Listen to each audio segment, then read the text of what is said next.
এখন বাংলাদেশে দরকার একটা ইসলামপন্থী রাষ্ট্র ব্যবস্থা। এর বাইরে কোনো আলাপ নাই। এখন এটা প্রতিষ্ঠা করার জন্য কি করতে হবে সেটা ফিকির করে না। ইনশাআল্লাহু আজ্জা ওয়া জাল যদি আমরা এটাকে মদিনা রাষ্ট্র বানাতে পারি, এই বাংলাদেশকে যদি আমরা একটা মদিনা রাষ্ট্র বানাতে পারি, ইনশাআল্লাহ কালকে গাজওয়াতুল হিন্দ হবে ইনশাআল্লাহ। ওটার জন্য রেডি আমরা ইনশাআল্লাহ। পাকিস্তানের কাছে কিছুই নাই, আছে খালি 10টা-12টা পারমাণবিক কোনো অস্ত্র, তাতেই ভয়ে কাঁপতে থাকে।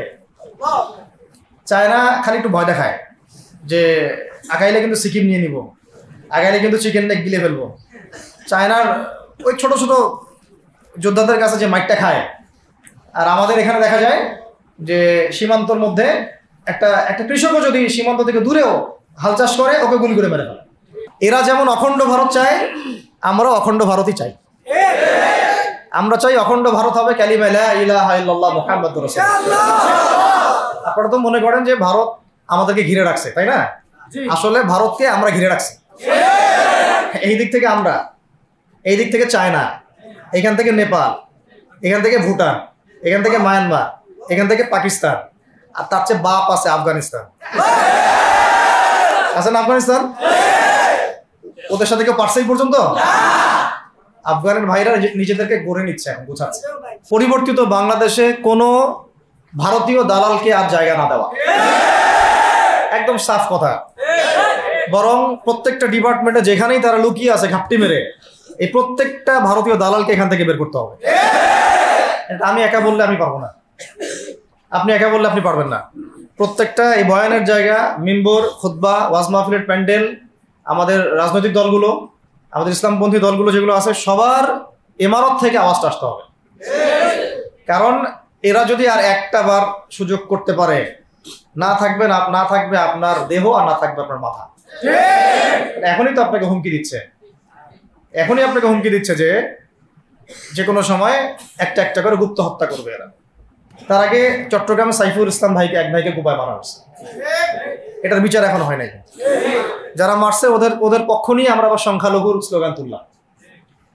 এ কেমন সংখ্যালঘু যে আমার ভাইকে জবাই করে হত্যা করে? হ্যাঁ, সংখ্যালঘু নির্যাতন তো হচ্ছে ভারতের এক একটা মসজিদ তারা ভাঙতেছে এখন। এটা একটা লক্ষণ। আস্তে আস্তে ওর মানচিত্র মসজিদের মতোই ভেঙে খান হয়ে যাবে ইনশাআল্লাহ। এরা যেমন অখণ্ড ভারত চায়, আমরাও অখণ্ড ভারতই চাই। আমরা চাই অখণ্ড ভারত হবে কালিমা লা ইলাহা ইল্লাল্লাহ মুহাম্মাদুর রাসূলুল্লাহ। আপনারা তো মনে করেন যে ভারত আমাদেরকে ঘিরে রাখছে, তাই না? আসলে ভারতকে আমরা ঘিরে রাখছি। এই দিক থেকে আমরা, এই দিক থেকে চায়না, এখান থেকে নেপাল, এখান থেকে ভুটান, এখান থেকে মায়ানমার, এখান থেকে পাকিস্তান, আর তার চেয়ে বাপ আছে আফগানিস্তান। আছে না আফগানিস্তান? ওদের সাথে কেউ পারছে এই পর্যন্ত? আফগানের ভাইরা নিজেদেরকে গড়ে নিচ্ছে, এখন গোছাচ্ছে। এখন কথা হচ্ছে, আমরা একটা কাপুরুষতার পরিচয় দিচ্ছি। নেপাল ওকে টাইম দেয় না, ভুটান টাইম দেয় না, মায়ানমার টাইম দেয় না, চায়না তো দেয়ই না, আর আমরা তাকে একেবারে প্রভুর আসনে বসায় রাখছি। আমরা কি দিছি? আমরা ইলিশ দেই, আমরা ট্রানজিট দেই, আমরা রেল দেই, আমরা বন্দর দেই, আমরা আর কি দেই? গ্যাস তো দেই মাশাআল্লাহ। তারপরে পণ্যগুলো তো দিচ্ছি, গার্মেন্টস দিয়ে দিচ্ছি, আমাদের প্রশাসনের মধ্যে লোকজন দিয়ে দিচ্ছি, কর্মী শ্রমিক দিয়ে দিচ্ছি। এই জন্যই তো বলি, কেন সে স্ট্যাটাস দেয় যে এই স্বাধীনতা তার স্বাধীনতা। এটাই তো আমরা কারণ। তার মানে তারা আমাদের সার্বভৌমত্বটাকে স্বীকার করে না, তাই না? তারা যদি আমাদের স্বাধীনতা সার্বভৌমত্বকে স্বীকার করতোই, তাহলে তো এরকম স্ট্যাটাস দিত না। তো এখন কথা হচ্ছে, আমরা মাথা নত করার জাতি না। আমাদের নবী মুহাম্মদ সাল্লাল্লাহু আলাইহি ওয়াসাল্লাম মাথা উঁচু করে দাওয়াতি কাজ করছেন। মার খেলেও কখনো তিনি মাথা নিচু করেন নাই। সাহাবায়ে কেরাম রাদিয়াল্লাহু আনহুম আজমাইন মাথা উঁচু করে দাওয়াতের কাজ করছেন, কারোর সামনে মাথা নত করেন নাই ইল্লাল্লাহ, আল্লাহ ছাড়া।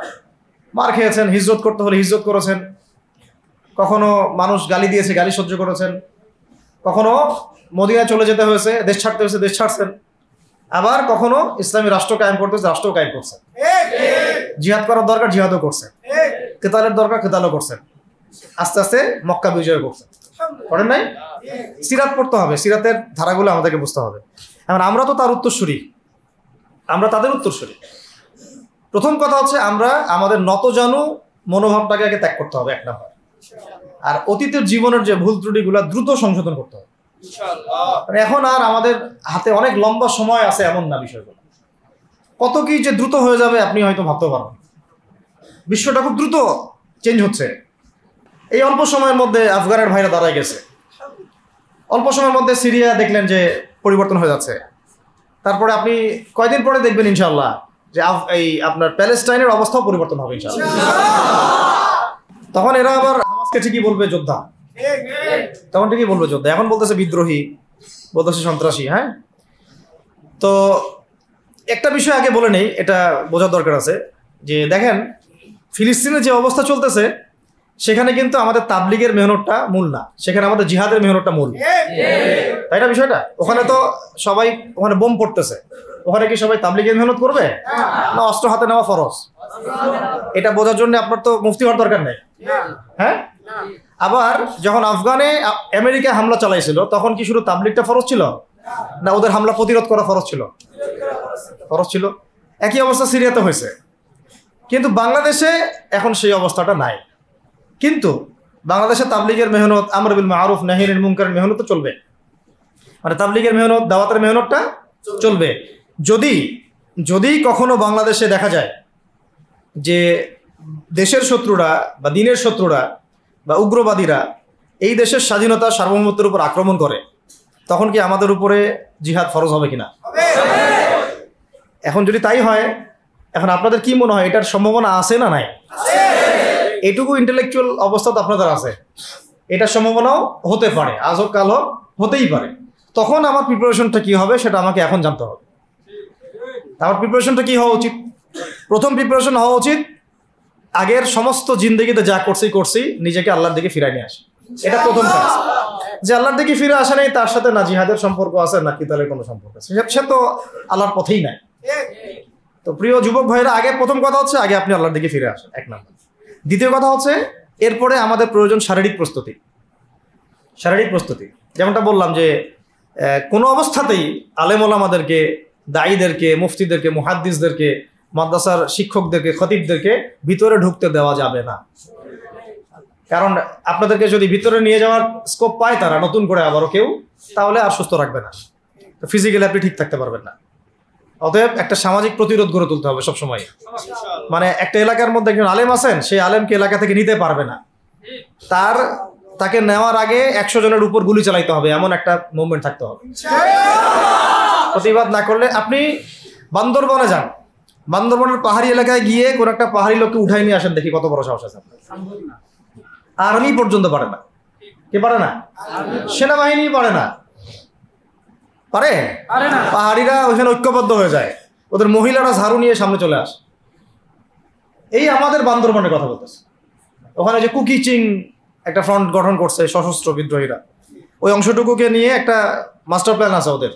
ওই অংশটুকুতে তারা একটা খ্রিস্টান রাজ্য বা আলাদা একটা পাহাড়িদেরকে নিয়ে একটা রাষ্ট্র প্রতিষ্ঠা করতে চায়।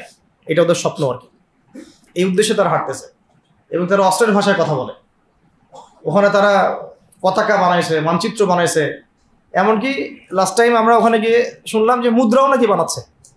মুদ্রা বুঝতেছেন বিষয়টা কত ডিপ? আমাদের রাষ্ট্রে যে কত সমস্যা, আর জানি না যারা দায়িত্বে আছে তারা কি করতেছে, আসলে কোন দিকটা সামাল দিচ্ছে।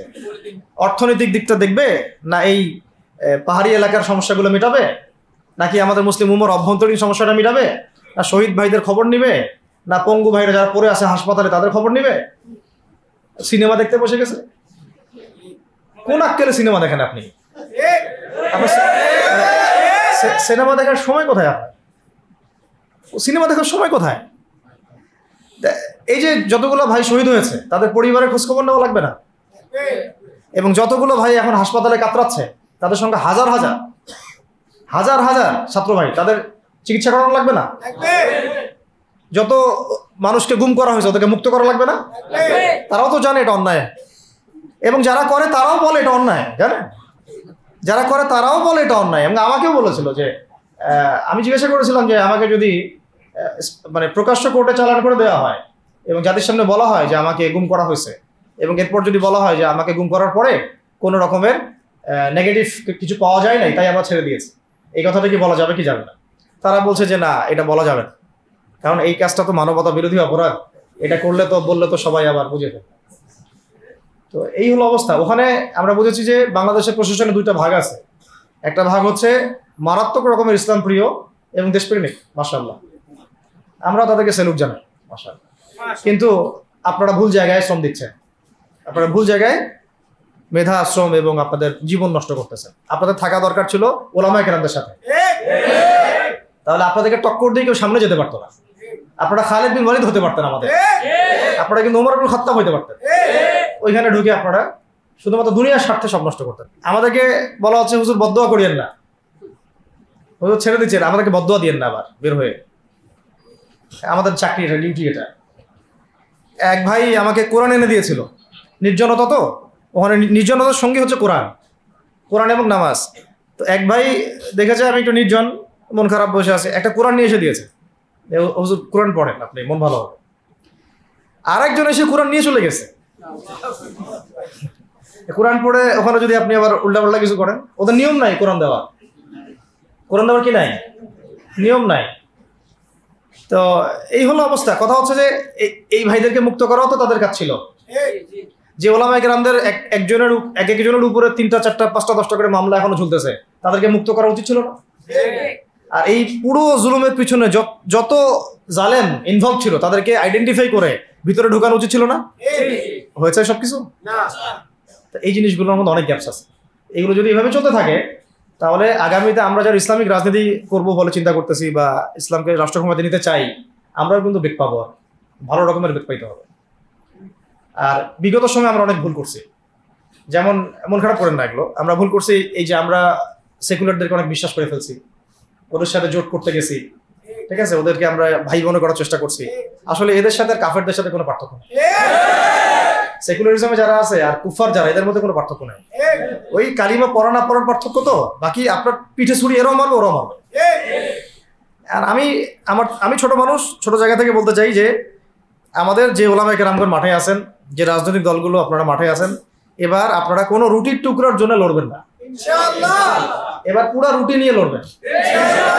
প্রত্যেক আসনে প্রার্থী দিবেন আপনারা, যেহেতু এর বাইরে সিস্টেম এখন অন্য সিস্টেমে যাওয়ার সুযোগ হচ্ছে না, তাহলে পুরো রুটিটার জন্য লড়তে হবে আপনাদের। আমাদের টার্গেট হচ্ছে এখন একটা ইসলামপন্থী সরকারকে রাষ্ট্র ক্ষমতায় নিয়ে যাওয়া, এটা আমাদের একটা প্রধান টার্গেট। এখন আমাদের এজেন্ডা স্পষ্ট, কোনো গোপন এজেন্ডা নাই। আমাদের কি নাই? কোনো গোপন এজেন্ডা নাই। আমরা চাই বাংলাদেশে এখন একটা ইসলামপন্থী রাষ্ট্র ব্যবস্থা গড়ে উঠুক, ইসলামপন্থী সরকার শাসন ক্ষমতায় আসবে। এটার জন্য আপনাদের সবার ভূমিকা আছে। কেউ কথা দিয়ে ভূমিকা রাখবেন, কেউ লিখবেন, কেউ বলবেন, কেউ যেভাবে হোক আপনাকে ভূমিকা তো রাখতেই হবে। কারো বসে থাকার সুযোগ নেই এখন আর। এই রাষ্ট্রটাকে ইসলামিক রাষ্ট্র হিসেবে গড়ার দায়িত্ব এখন সবার কাঁধে আসছে। আমরা আমাদের জায়গা থেকে বলতেছি, বাকি কাজ কিন্তু আপনাদেরকে করতে হবে। আল্লাহ পাক করার তৌফিক দান করে। আর ইসলামপন্থী ভাইদের আপোষের যে দূরত্ব, এটা কমায় ফেলতে হবে। এই দূরত্ব রাখা যাবে না। ইখতিলাফ আছে থাক, যদি আকীদাগত মৌলিক কোনো পার্থক্য না থাকে, আমরা তো ভাই ভাই নাকি? আমাদের চেয়ে কি মানে সেকুলার আমাদের বেশি বড় ভাই? আমাদের চেয়ে কি ওই যে নাস্তিক মুরতাদের আমাদের বড় ভাই? কমিউনিজমে যারা আছে ওরা আমাদের বড় ভাই? এই গণতন্ত্রপন্থী যারা একবারে কট্টর, ওরা আমাদের দিনী ভাই নাকি? আমাদের তো ভাই, সোজা কথা হচ্ছে ইন্নামাল মুমিনুনা ইখওয়া, ইন্নামাল মুমিনুনা ইখওয়া। মুমিন যারা, মুমিন ভাই, মুমিনে কি ভাই, খালাস। আল মুসলিম ওয়া আখুল মুসলিম, মুসলিমের ভাই কি মুসলিম, খালাস, এইটুক। মুসলিম আমার ভাই, মুসলিম আমার ভাই। এখন যারা এদেশের রাষ্ট্র ক্ষমতা ইসলামকে চায় না, তারা আমাদের ভাই না। সে যে কোনো নামে আসুক, এক্স ওয়াই জেড, দেখার দরকার নেই। এক্স নামে আসুক, ওয়াই নামে আসুক, জেড নামে আসুক, যারা রাষ্ট্র ব্যবস্থা ইসলামকে চায় না, তারা আমার ভাই আলাদা, সোজা কথা। এখন রাষ্ট্র ব্যবস্থা ইসলাম চায় যে ভাইরা আমাদের, ওই ভাইদেরকে একসাথে থাকতে হবে। আল্লাহর কসম করে বলতেছি, ইনশাআল্লাহ যদি এই ভাইরা আমরা একসাথে থাকতে পারি, এর সাথে আমরা দায়ীরা, তালেবে ইলমরা এবং আপনারা তো যুব সমাজ আছেন, আমাদেরকে টক্কর দিয়ে বাংলাদেশের রাষ্ট্র ক্ষমতায় কেউ যাইতে পারবে না ইনশাআল্লাহ।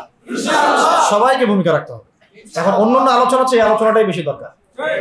অন্য আলোচনা অনেক শুনছেন জীবনে, এখন বাংলাদেশের দরকার একটা ইসলামপন্থী রাষ্ট্র ব্যবস্থা।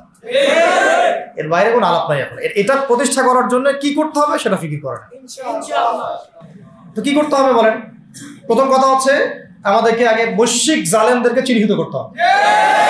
পুরো বিশ্বে কারা জালেম এটা কি চিন্তা করা বাকি আছে? পুরো বিশ্বের সবচেয়ে বড় জালেম যে পশ্চিমারা, সবচেয়ে বড় জালেম ইসরায়েল, সবচেয়ে বড় জালেম আমেরিকা, এটা চিন্তা কি আপনার বাকি আছে? এই কথা বলতে যে ভয় পায় তার তো নবীর ওয়ারিস হওয়ার দাবি করার উচিত না। এটা খোলামেলা, এটা সবাই জানে। সারা বিশ্বের জুলুমের কারখানা হচ্ছে ইসরায়েল। মানুষ ত্রাণ নিতে গেলে পর্যন্ত সেখানেও বোম্বের মানুষ হত্যা করছে। আমরা এটা দেখার মতো আর সাহসী নাই। অনলাইনে এগুলো আমার দেখতে গেলে যে বাচ্চাদের অবস্থাগুলো আমরা চোখের সামনে আসে, আমি স্কিপ করে চলে যাই। হয়তো কতটুকু দোয়া করতে পারি আল্লাহ ভালো। দোয়া করে কি করব? আমার দোয়ার তো তার দরকার নেই। আমার দোয়ার তার কি দরকার আছে? আমাদের মতো পাপী মানুষের দোয়া দিয়ে তার কি হবে? এখানে তো স্পষ্ট যে পুরো বিশ্বের জুলুম জালেমের শক্তির কেন্দ্রস্থল কোনটা, সেখান থেকে সব মাস্টার প্ল্যান হচ্ছে। আর যদি ওই ইসরায়েল ওই আমেরিকা কোনো সেবা দাসকে আমরা ক্ষমতায় নিয়ে আসি, আমাদের ভুল হবে না? ছাত্র ভাইরা এই ভুলটা করছে, ছাত্র ভাইরা ভুলটা করছে। কারণ আপনাদের দিনের জ্ঞানের বুঝের কারণে করছে, বুঝের অভাবের কারণে করছে। ঠিক আছে, ঠিক আছে। এখন যে মানে সম্ভাবনা শেষ হয়ে গেছে এমনও না। আর এখন সবাই প্রতিবাদের ভাষায় কথা বলতে পারে। একটা রেভলিউশন ঘটানোর মতো সিচুয়েশন বাংলাদেশে আছে। অন্তত পক্ষে আমাদের ভাইদের মধ্যে আমরা দেখেছি, ছাত্র ভাইদের মধ্যে সাহস তো মাশাআল্লাহ অবশ্যই আছে, ডেডিকেশন আছে, জীবন দেওয়ার মানসিকতা আছে। তাদেরকে খালি নার্সিং করতে হবে, জীবনটা যেন ভুল পথে না যায়। এখন আবু সাঈদের রক্তের উপর দাঁড়ায় যদি কোনো সেকুলার ক্ষমতায় আসে, তাহলে এটা আবু সাঈদের রক্তের সাথে গাদ্দারি হচ্ছে। এই মুগ্ধদের রক্তের উপর সিঁড়ি বানায় যদি কোনো জাতীয়তাবাদীরা আর ওই সেই গণতন্ত্রপন্থীরা, ওই ইসলামের দুশ্মনরা, ওই ভারতের দালাল্লাই যদি ক্ষমতায় আসে, তাহলে এটা ওদের রক্তের সাথে গাদ্দারি আছে। এই গাদ্দারির মাফ হবে না।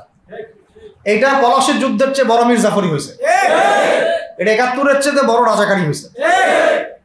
আপনারা বলেন যে দেখেন ভালো করে বুঝেন, গুম হয়েছে এক শ্রেণী, আমার কথা মন খারাপ করে না, এক শ্রেণী গুম হয়ে গেছে, এক শ্রেণী ক্রসফায়ার, এক শ্রেণী শাপলা চত্বরে রক্ত দিছে, তাই নাই? এক শ্রেণী ওলামায়ে কেরাম মামলা নিয়ে ঘুরে বেড়াচ্ছে মাথার উপরে, এক শ্রেণীর ছাত্র ভাইরা রাস্তায় শহীদ হলো, আর এক শ্রেণীর ছাত্র ভাইরা পঙ্গু হয়ে হাসপাতালে বেডে পড়ে আছে। ক্ষমতায় গেছে কারা? নতুন এক শ্রেণী। হ্যাঁ, এবং ওখানে এমন কিছু মানুষ আছে যাদের সাথে আন্দোলনের কোনো সম্পর্কই ছিল না, সম্পূর্ণ উড়ে এসে জুড়ে বসছে তারা। তাহলে এখানে ইসলামিক রাজনৈতিক দলগুলোকে সামনে রাখা যাইতো, তাদের থেকে তো উপদেষ্টা একটাও নেয় নাই। জামাত ইসলাম থেকে একটা উপদেষ্টা নিছে কিনা?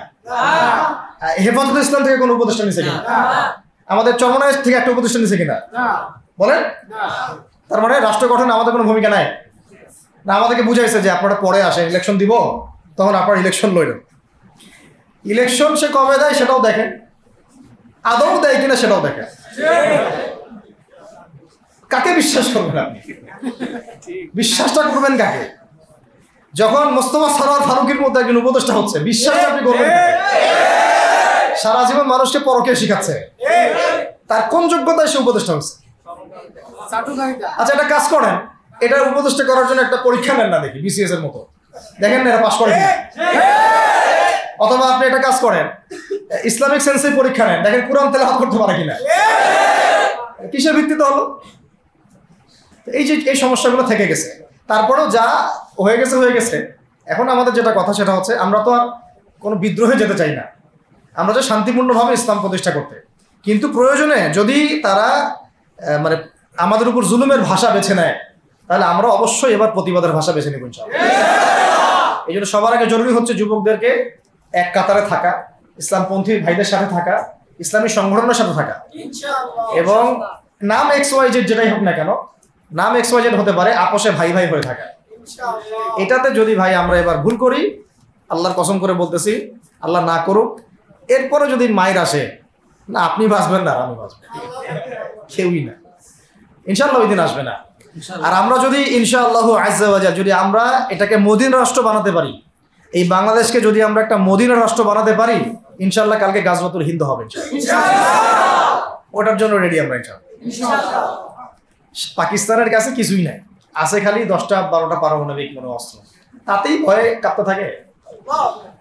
চায়না খালি একটু ভয় দেখায় যে আগাইলে কিন্তু সিকিম নিয়ে নিব, আগাইলে কিন্তু চিকেন নেক গিলে ফেলবো। চায়নার ওই ছোট ছোট যোদ্ধাদের কাছে যে মাইকটা খায়, আর আমাদের এখানে দেখা যায় যে সীমান্তর মধ্যে একটা একটা কৃষকও যদি সীমান্ত থেকে দূরেও হাল চাষ করে, ওকে গুলি করে মেরে ফেলে। ফেলা নেই, ফেলানির কথা ভুলে গেছেন আপনারা? আমাদের বন্যা, এরকম কতগুলো মানুষকে সীমান্ত হত্যা করে মারা হয়েছে। আজকে গুগলে গিয়ে সার্চ করে দেখেন কতগুলো মানুষকে বিগত 15 বছরে সীমান্ত হত্যা করা হয়েছে। তো এখানে আমাদের স্বাধীনতার প্রশ্ন আসে না, এখানে গণতন্ত্রের কথা আসে না, সার্বভৌমত্বের কথা আসে না, না, বরং তারা ক্ষমতার জন্য ওদের কাছে ঈমান বিক্রি করে দিয়েছে। ক্ষমতার জন্য এই উগ্রদের কাছে, মানে উগ্র হিন্দুত্ববাদীদের কাছে ওরা তাদের ঈমান, ওদের আমল, ওদের তাকওয়া, ওদের দিন সব বিক্রি করে দিচ্ছে। এই জন্য আমি আগে বলেছি একটা লেকচারে যে আমরা যদি বিরিয়ানি খেতে চাই, আপনি যদি বিরিয়ানি খেতে চান একটা পাত্র নেবেন কি না? জি। আচ্ছা, পাত্রটা যদি ময়লা থাকে খাবেন? পাত্র অনেক ময়লা আছে, আপনি ওইখানেই বিরিয়ানি ঢালবেন? তাহলে খাওয়া শুরু করবেন? সবার আগে আপনি কি করেন? এটাকে ধোন, পরিষ্কার করেন, তাই না? বাংলাদেশকে যদি আপনি ইসলামী রাষ্ট্র হিসেবে করতে চান, আগে এই দেশের মধ্যে যে পয়জন গুলো আছে এগুলোকে দূর করতে হবে, সমস্ত পয়জনকে ধুয়ে সাফ করতে হবে। তারপরে যে খেলাফা বা শরিয়া বা ইমারা যেটাই আসুক, ইমারা এক জিনিস, খেলাফা আর এক জিনিস। আমি এক কথায় বোঝাচ্ছি ইসলামী রাষ্ট্র ব্যবস্থা, ইসলামী রাষ্ট্র ব্যবস্থা। যদি ইসলামী রাষ্ট্র ব্যবস্থা তারপরে আসে জমিন সাফ করার পরে, তখন সেটা সাস্টেইন করবে ইনশাআল্লাহ।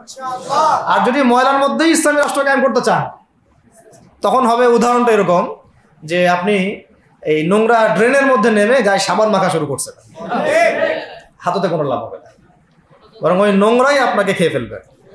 ঠিক আছে? ডেমোক্রেটিক সিস্টেমের মধ্য দিয়ে যদি আমাদের ভাইরা ক্ষমতা যেতে পারে, যাক না, সমস্যার কিছু নাই। এটা কতটুকু জায়েজ না জায়েজ, হালাল হারাম সুন্নাত, এইদিকে আমি যাচ্ছি না। এবং এটা নিশ্চিত তারাও জানে এটা সুন্নাত না, তারাও জানে এটা কি না, সুন্নাত পদ্ধতি না। কারণ রাসূলুল্লাহ সাল্লাল্লাহু আলাইহি ওয়াসাল্লাম দাওয়াতের মধ্য দিয়ে এবং সশস্ত্র যুদ্ধের মধ্য দিয়ে মানে মক্কা বিজয় করেছেন। দাওয়াতের মধ্য দিয়ে তিনি মদিনা রাষ্ট্র কায়েম করেছেন। তারপরে মদিনা রাষ্ট্রকে বেস করে আস্তে আস্তে আরও রাষ্ট্রকে এক্সপেন্ড করেছেন। বদর, উহুদ, খন্দক, খায়বার এগুলো হয়েছে, আস্তে আস্তে মক্কা বিজয় হয়েছে। মূল ছিল আগে মদিনা রাষ্ট্রটা কায়েম করা। তো আমরা যে কোনোভাবেই হোক মদিনা রাষ্ট্রটা আমাদের কায়েম করতে হবে আগে, তারপরে ইনশাআল্লাহ তাআলা দেখবেন, হ্যাঁ, ওই অখণ্ড ভারত আমরাও কায়েম করবো ইনশাআল্লাহ। সংখ্যা দিয়ে কিচ্ছু না, ওদের সংখ্যাকে আমরা ভয় পাই না, ওদের সংখ্যাকে ভয় পাওয়ার কিচ্ছু নাই, সংখ্যাকে ভয় পাওয়ার কিচ্ছু নাই। কারণ এই যে কোরআন, আমার সামনে যে কোরআনটা আছে, এটা দেখে একটু খারাপ লাগলো। কোরআনের যে অবস্থা, এটা খুব মনের কষ্ট দিল আর কি। কোরআনটা হবে চকচকা, এটা দেখে বোঝা যাচ্ছে এটা অনেকদিন কেউ পড়েই নাই। আপনাদের বাসার যদি কোরআনের এই হালত হয়, তাহলে আমাদের দ্বারা দিন কায়েম হবে না।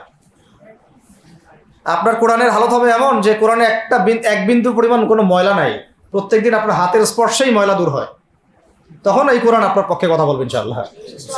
ভাই, কোরআনের কাছে চলে আসেন, আর দেরি করেন না, সময় নাই।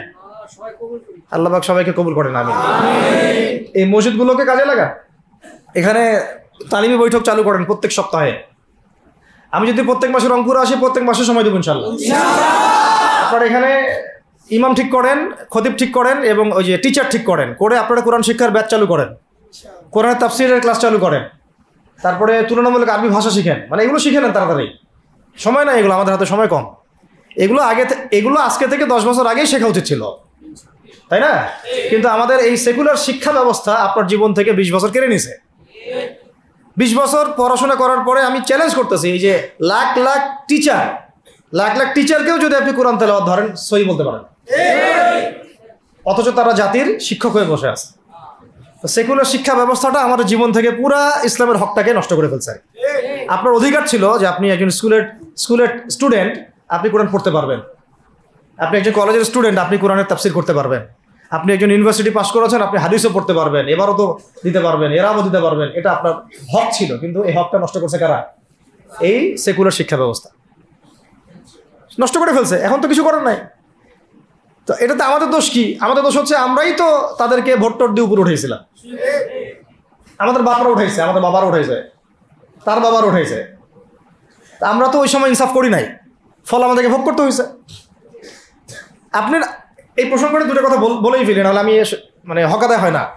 একটা মুসলিম ঘরের ছেলে, তার অধিকার নাই প্রাইমারি স্কুলে গিয়ে সে কোরআন শিখবে, আচ্ছা, আমাদের মৌলিক অধিকার কি? খাদ্য, বস্ত্র, বাসস্থান, শিক্ষা, চিকিৎসা, 5টা বলি না? তো কোরআন আমার মৌলিক অধিকার না? মুসলিম পরিবারের সন্তান আমি, কোরআন আমার মৌলিক অধিকার না? তারপর প্রাইমারি স্কুল আপনাকে শিখায় নাই, হাই স্কুল আপনাকে শিখায় নাই, এমনকি কারমাইকেল শিখাইছে আপনাকে, বেগম রোকেয়া বিশ্ববিদ্যালয়ে শিখাইছে, এরাও শিখায় নাই। এমনকি বিসিএস ক্যাডার হচ্ছেন কোরআন ছাড়াই, ডক্টর হচ্ছেন কোরআন ছাড়াই, ইঞ্জিনিয়ার হচ্ছেন কোরআন ছাড়াই, এমনকি শিক্ষা কমিশন গঠন হচ্ছে, ওই কমিশনের লোকদেরও কোরআনের জ্ঞান নাই। টকশোতে এসে আবার ঠিকই পটর পটর করে, কোরআনে পড়তেও পারে না, টকশোতে এসে পটর পটর করে। এই তো বিগত 10 বছর তো টকশোর বছর ছিল, খালি টকশো, দেখেন নাই? আলোচনা আলোচনা আলোচনা, একটা ন্যারেটিভ তৈরি করা হচ্ছিল, ইসলাম নিয়ে যারাই কথা বলবে এরাই জঙ্গি, এরাই মৌলবাদী, এরাই সন্ত্রাসী। হ্যাঁ, তো কিভাবে মানুষের ব্রেন ওয়াশ করা হয়েছে। আমি আসলে অবাক হয়ে গেছি এই ঘটনাতে, জুলাইয়ের ঘটনায়, যে যুব সমাজকে ধ্বংস করার জন্য তারা 20 বছর ঢেলে দিছে, ওই যুব সমাজই তাদেরকে পিটাই বের করছে। আল্লাহ পাকের কি পরিকল্পনা! আপনাদেরকে ধ্বংস করার জন্য 20 বছর ধরে তারা সিলেবাস কারিকুলাম করছে। আপনাদেরকে শরৎচন্দ্র পড়াইছে, বঙ্কিমচন্দ্র পড়াইছে, হুমায়ুন আহমেদ পড়াইছে, হুমায়ুন আজাদ পড়াইছে, হ্যাঁ শেক্সপিয়ার পড়াইছে, আর কত কি পড়াইছে। কোরআন পড়তে দেয় নাই, নামাজের স্বাধীনতা দেয় নাই, পর্দার স্বাধীনতা দেয় নাই। আমাদের বোন পর্দা করে পরীক্ষা দিতে গেছে, নেকাব খুলে ফেলা হয়েছে, কি করে নাই, কিন্তু ওই ছাত্র জনতার হাতেই পিটানি খাইতে হয়েছে। আল্লাহ পাকের দেখছেন কি একটা মিরাকেল, আল্লাহ পাকের কি মানে কুদরত, কারিশমা। ঠিক কিরকম হয়েছে জানেন? ঘটনাটা হয়েছে এরকম যে ফেরাউনের ঘরেই মুসা আলাইহিস সালামকে আল্লাহ পাক বড় করছে। মাশাআল্লাহ। তো আপনাদেরকে ধ্বংস করার জন্যই কিন্তু এই পলিসিগুলো অ্যাপ্লাই করা হয়েছিল। এখন যে আল্লাহ পাকের রহমতে আপনারা বিপদে যান নাই, আলহামদুলিল্লাহ। এখন যেটা আল্লাহ পাক বোঝার তৌফিক দিচ্ছেন, দেখেন আপনারা কোরআন শিখতে পারতেন, এখানে পারেন নাই। শিক্ষা কমিশনের মধ্যে কোরআন নাই। শুধু তাই না, দেখেন 360 জন এমপি মন্ত্রীকে আপনি বসায় দেন, 360 জন এমপি মন্ত্রীকে বসায় তাদের সবাইকে শুধু কিচ্ছু না, আমি বলবো খালি সূরা ফাতিহা তিলাওয়াত করতে পারে, পারলে শুধু মমতাজ পড়তে পারে নাকি? কারণ তার তো বুখারী মুসলিম সিয়াসিটা পড়া আছে, ওটা পড়া ছিল আর কি, এটা পড়া ছিল, তো হয়তো সে পারতে পারে না, পারলে তো ভালো, খারাপ কিছু না, ঠিক আছে। তো বাকি কেউ কিন্তু পারে বেশি দিয়ে না, অল্প না, ঠিক আছে, শেষ করতেছে। তো এখন প্রিয় ভাইরা, এখন কথা অনেক হয়ে গেছে, মূল কথা হচ্ছে যে আমাদেরকে এখন একটা নতুন উদ্দেশ্য নিয়ে, টার্গেট নিয়ে, একটা মিশন নিয়ে আগামীকাল থেকে পথ চলতে হবে ইনশাআল্লাহ। প্রথম গন্তব্যটা কি? আমরা বাংলাদেশকে একটা মদিনা রাষ্ট্র কায়েম করতে চাই। সেটা যদি করতেই হয় তাহলে আমাকে কার আদলে করতে হবে, কার সুন্নতে করতে হবে? নবী মুহাম্মদ সাল্লাল্লাহু আলাইহি ওয়াসাল্লামের তরিকায়। এবং তার তরিকার প্রথম কাজটাই হচ্ছে আগে ইলম শিখতে হবে। কি শিখতে হবে? এই মসজিদগুলোকে কাজে লাগান, মাদ্রাসাগুলোকে কাজে লাগান। এবং 2 নম্বর হচ্ছে ইলম একা একা শেখা যাবে না। ইলম একা একা শেখা যাবে না। 20 বছর তো আপনি একা পড়াশোনা করেন নাই, প্রতিষ্ঠান ছিল, ওস্তাদ ছিল, তাই না? টিচার ছিল, আপনার একাডেমিক কারিকুলাম ছিল, ঠিক ওইরকমই দিনের ইলমও একা একা শেখা যাবে না, ওস্তাদ লাগবে। এবং আলহামদুলিল্লাহ আমাদের বাংলাদেশে ওস্তাদদের অভাব নাই, আলহামদুলিল্লাহ। প্রত্যেক জেলায় জেলায় উপজেলায় সব জায়গাতেই মুহাক্কিক বরেণ্য আলেমগণ আছেন, আলহামদুলিল্লাহ। আর আপনি খুঁজে বের করবেন কে মুহাক্কিক আলেম। আমি কিছু মানে তাদের বৈশিষ্ট্য বলতে পারি যে তারা নিজেকে জাহির করেন না, বিনয়ী হন, অহংকারী হন না, তারা এত বেশি আইওয়া শোডাউন এত পছন্দ করেন না, নিজেকে আড়াল করার চেষ্টা করেন, হক কথা বলতে তারা ভয় করেন না, এবং তারা অনেক গভীর জ্ঞানের অধিকারী হওয়া সত্ত্বেও অনেক বেশি বিনয়ী হন না। এগুলো দেখে আপনি চিনবেন, ঠিক আছে? আমাদের সালাফরা তো বলতেন যে মুহাক্কিক মানুষকে পাবেন 2 জায়গায়, এক হচ্ছে মাটির তলে, আরেকটা হচ্ছে জেলখানায়, ঠিক আছে? তো যাই হোক, এখন অনেক বরেণ্য উলামায়ে কেরাম আমাদের সমাজে আছেন, তাদের যে কারোর সাথে অন্তত একজনের সাথে নিসবত রাখেন, অন্তত একজনের সাথে নিসবত রাখেন, ঠিক আছে? তো এটা আমাদের সৌভাগ্য, আলহামদুলিল্লাহ, যে বাংলাদেশে বহু মাদ্রাসা, বহু কওমি মাদ্রাসা, আলিয়া মাদ্রাসা, অনেক ধরনের মাদ্রাসা আছে। কিছু সংকীর্ণতা বা কিছু সমস্যা আমাদের মধ্যে থাকতে পারে, এটা যে কোনো জায়গায় থাকতে পারে, কিন্তু আলহামদুলিল্লাহ এই খেদমতটুকু আছে বলেই এখন পর্যন্ত দ্বীন ইসলামকে তারা মিটাইতে পারে নাই, আলহামদুলিল্লাহ। তো ইলম শিখবো 1 নাম্বার, 2 নাম্বার হচ্ছে ইলম মুহাক্কিক কোন আলেমের সোহবতে শিখবো, একা একা শিখবো না। 3 নাম্বার হচ্ছে যা শিখবো আমলে নিয়ে আসতে হবে। কি বললাম? যা শিখবো আমলে নিয়ে চলে আসতে হবে, ফেলে রাখা যাবে না। আল্লাহ আমাকে তৌফিক দেন, আপনাদের সবাইকে তৌফিক দান করেন। 4 নাম্বার সময় কাজে লাগাইতে হবে, সময় কাজে লাগাইতে হবে। কোনো অবস্থাতেই আর হেলায় ফেলায় সময় নষ্ট করবো না, আমিও করবো না ইনশাল্লাহ, আপনারাও করবেন না ইনশাল্লাহ। 5 নাম্বার হচ্ছে নিজের প্রতিভাকে খুঁজে বের করবেন। সবাইকে আল্লাহ কিছু না কিছু প্রতিভা দিয়েছেন, প্রতিভা খুঁজে বের করে ইসলামের জন্য কাজে লাগাবেন। 6 নাম্বার হচ্ছে যাদের রিজিক হালাল তাদের তো আলহামদুলিল্লাহ কোনো সমস্যা নেই, যাদের হারাম রিজিক আজকে ছাড়তে হবে। কোনো সুদের সাথে সম্পৃক্ত থাকা যাবে না, কোনো ঘুষ, কোনো দুর্নীতি, কোনো মাপে কম দেওয়া, কোনো হারামে আমি খাবো না, আমি কোনো হারামের কাছে যাব না। আর উত্তরবঙ্গের বড় বড় ফেতনাগুলোর মধ্যে এই সুদী এনজিওদের ফেতনাও আছে, কাদিয়ানিদের ফেতনাও আছে, তাই না? তারপরে আপনার এই যে ইসাই মুসলিমদের একটা ফেতনা আছে না, একটা ফেতনা আছে। তারপরে এই আপনার বিড়ি ফ্যাক্টরি, তামাক ফ্যাক্টরির এগুলা ফেতনা আছে, হারাম খাবার। আবার নতুন করে ইসকনের ফেতনাও উত্তরবঙ্গে দেখা যাচ্ছে। তো এই ফেতনাগুলোকে চিহ্নিত করে আপনাকে বেঁচে থাকতে হবে এবং রিজিকটাকে হালাল করে ফেলতে হবে, ঠিক আছে? এর পাশাপাশি হচ্ছে 6 নম্বর বলবো যে পরিবারগুলো গড়ে তুলতে হবে। প্রত্যেকটা পরিবার হবে একটা দুর্গ, মানে আমার পরিবার হচ্ছে আমার একটা ইসলামিক রাষ্ট্রের মতো। এই পরিবারের মধ্যে অনইসলামিক কোনো কাজ চলে না। পরিবারের মালিক কি? আমি না? এখানে কি রাষ্ট্র আমাকে হস্তক্ষেপ করতে পারবে? তা আমার পরিবার আমার কন্ট্রোলে চলবে, একদম ইসলামিক অনুশাসন অনুযায়ী চলবে, ডানে বামে নড়তে পারবে না। এভাবে আপনাকে শক্ত থাকতে হবে।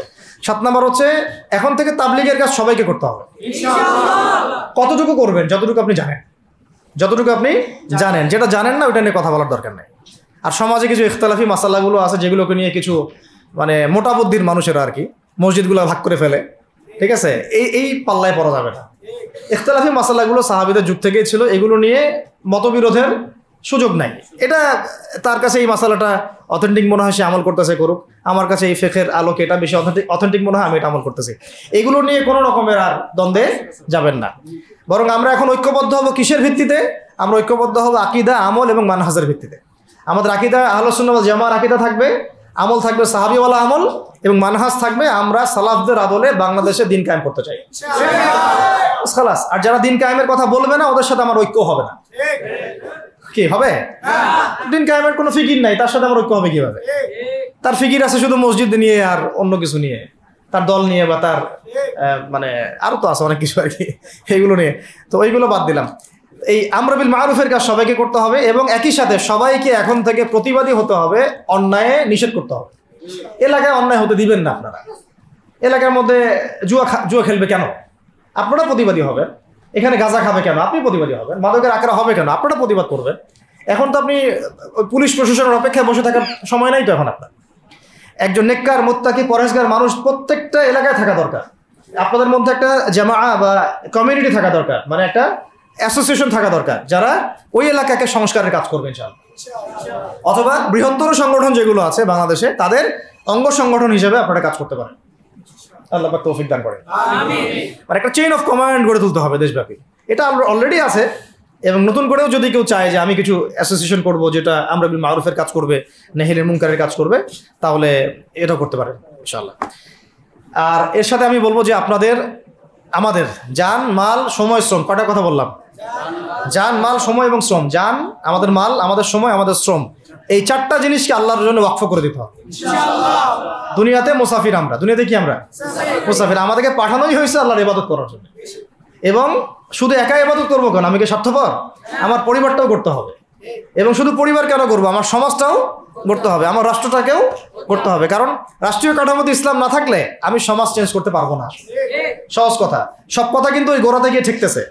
কারণ রাষ্ট্র ব্যবস্থা যদি ইসলাম না যায়, রাজনীতির মধ্যে ইসলাম যদি না যায়, এবং একটা ইসলামিক শরিয়া ভিত্তিক বা ইমারা ভিত্তিক রাষ্ট্র যদি কায়েম না হয়, এই শব্দগুলো হয়তো তারা বুঝে না। মানে ইসলামী একটা রাষ্ট্র ব্যবস্থার কাঠামো যদি না থাকে, তাহলে আপনি ব্যাংকিং সিস্টেমকে সংস্কার করতে পারবেন না, সুদের মধ্যে সংস্কার আনতে পারবেন না, শুধু এনজিওর বিরুদ্ধে আপনি কোনো পদক্ষেপ নিতে পারবেন না, আপনি সমাজের এই যে ফাসাদ, নোংরামি, এগুলো বন্ধ করতে পারবেন না, আপনি এই যে কাদিয়ানি মতবাদের বিরুদ্ধে কিছু করতে পারবেন না, ওদের অর্থনৈতিক ডানা আপনি কাটতে পারবেন না, ওদের পলিটিক্যাল সাপোর্ট আপনারা কাটতে পারবেন না। তারপরে ওই জায়গায় ইসলাম না গেলে এই সাংস্কৃতিক আগ্রাসনগুলো কাটাতে পারবেন না। পাশের প্রতিবেশী রাষ্ট্রদের যে আগ্রাসী ভূমিকা, এগুলোর ব্যাপারে আপনি কোনো পদক্ষেপ নিতে পারবেন না। তাই ওই জায়গা পর্যন্ত যদি না যেতে পারি আমরা, তাহলে কথাগুলো শুধু বলাই হবে, কোনো বাস্তবায়ন হবে না। অতএব আমাদের মূল কাজ একটা, এখন ওই উপরের লেভেলে ইসলামকে নিয়ে যাওয়া। এই কাজগুলোর মধ্য দিয়ে আমরা ইসলামকে নিয়ে যাবো ইনশাআল্লাহ তাআলা। আর সর্বোপরি আসন্ন সময়গুলোতে যখন ওলামায়ে কেরাম, আমাদের বরেণ্য আলেমগণ, আমাদের বরেণ্য ওস্তাদগণ এবং আমাদের তুল্লাবরা আমাদের জামাআগুলো, আমাদের ইমারাগুলো এবং আমাদের ইসলামী সংগঠনগুলো, তারা যখন মাঠে থাকবে তখন তাদেরকে একা ছেড়ে দেওয়া যাবে না। মই দিয়ে গাছে উঠায় মই টানা যাবে না। শাপলা চত্বরে এই কাজটা করছেন আপনারা, কিন্তু শাপলাতে কিন্তু এই কাজটা হয়েছে। ওখানে কিন্তু এতগুলো ভাইয়ের ওখানে শহীদ হওয়ার কথা ছিল না, এত সহজ ছিল না বিষয়টা। কিন্তু কিছু ভাই ছিল ওখানে আমাদের সাথে প্রতারণা করেছে, মই দিয়ে আমাদের কিন্তু মই টেনে নিছে, আমাদেরকে উপরে উঠাই দিছে। এরপর থেকে তো কত জেল, কত জুলুম, কত মামলা মোকদ্দমা, কত গুম হয়ে গেল শাপলার পর থেকে, হিসাব করেন। তো এবার এই ভুলগুলো আর করতে যায় না, এই মুনাফিকিগুলো আর কেউ করতে যায় না। আল্লাহর ওয়াস্তে আপনারা ওলামায়ে কেরামদের সাথে থাকেন, হাত শক্ত করেন, মই দিয়ে আবার গাছে উঠায় মই টানে নিয়েন না। আমি কি বুঝাতে পারছি? বুঝতে পারি না মনে। অর্থাৎ ওলামায়ে কেরামগণ যখন মাঠে থাকবেন, ইসলামী সংগঠনগুলো যখন মাঠে থাকবে, আপনাদেরকে আমরা পাশে চাই, পাশে পাবো তো ইনশাআল্লাহ। আল্লাহ পাক যেন আমাদের সবার এই আওয়াজকে কবুল করেন। আল্লাহ পাক আমাদেরকেও কবুল করেন, আমাকে কবুল করেন, আপনাদের সবাইকে কবুল করেন। আমাদের গন্তব্য একদম স্পষ্ট, হয় খিলাফা না হলে শাহাদা, হয় খিলাফা না হলে শাহাদা। ইনশাআল্লাহ তাআলা দুটোর যেটাই হোক না কেন আমরা সফল। আল্লাহ পাক আমাদের সবাইকে কথাগুলো বোঝার ও আমল করার তৌফিক দান করুন। أقول قولي هذا أستغفر الله لي ولكم ولسائر المسلمين. بارك الله لنا ولكم بالآيات الحكيم إنه تعالى جواد كريم بر رؤوف رحيم.